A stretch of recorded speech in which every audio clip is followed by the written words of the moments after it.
안녕하십니까. 저는 김포시 월권면에서 낙농업에 종사하고 있는 이영병입니다.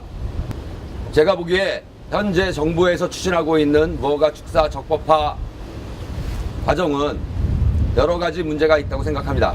그중 첫 번째로 정부는 축산 농민들에게 3년이라는 충분한 유예기간을 주었다고 이야기하고 있지만 우리 농민들이 느끼기에는 결코 그렇지 않습니다.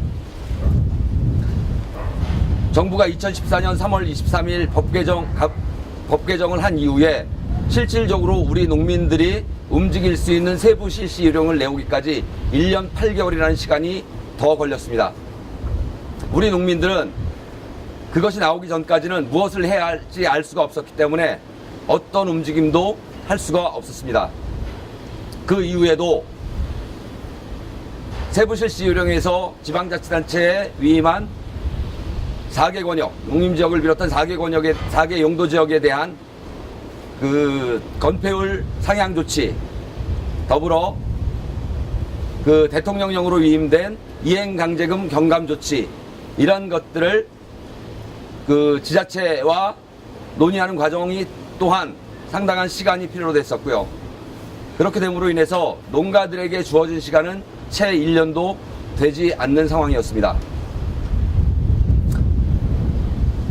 더불어서 6개 부처 26개 법안이 얽혀 있다 보니 농민들은 어떻게 손을 대야 할지 감조차 잡을 수가 없었습니다.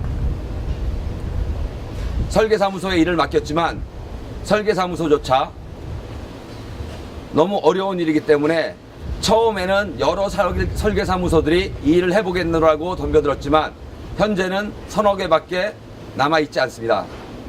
그 이유는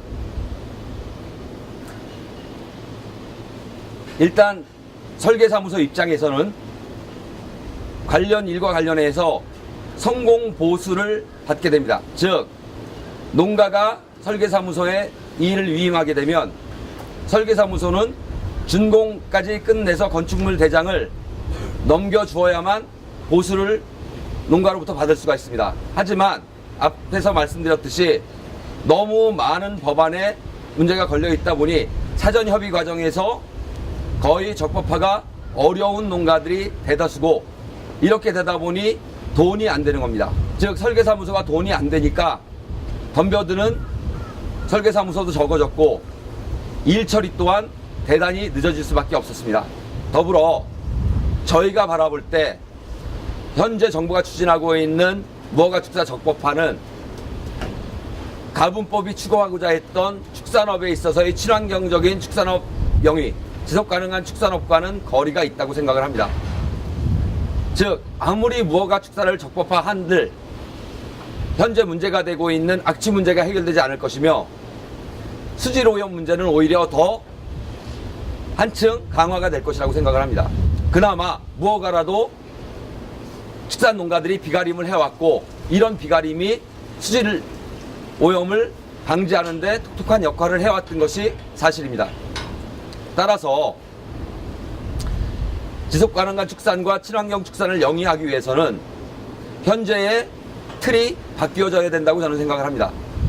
따라서 건축법으로가 아니라 정말로 농가들이 친환경적으로 축산을 영위할 수 있도록 정부가 해야 할 역할, 지방자치단체가 해야 할 역할, 그리고 축협 등 기관들이 해야 할 역할, 그리고 농가가 해야 할 역할들에 대한 로드맵을 제대로 만들어내고 그에 대한 모델을 구축하고 이것을 전국에 확산시켜내는 그러한 노력들이 뒤따라야만 이 문제의 해결이 가능하다고 저는 보고 있습니다.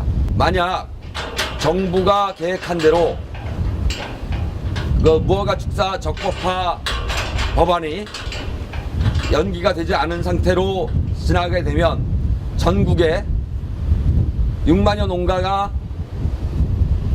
불법 축사를 소지한 범법자로 전락하게 된다. 정부에서는 축산 현장을 다시 한번 돌아봐 주시고 우리 축산 농민들이 안심하고 생업에 종사할 수 있도록 이 문제에 대한 조속한 대책을 내와 주실 것을 거듭 요청드립니다.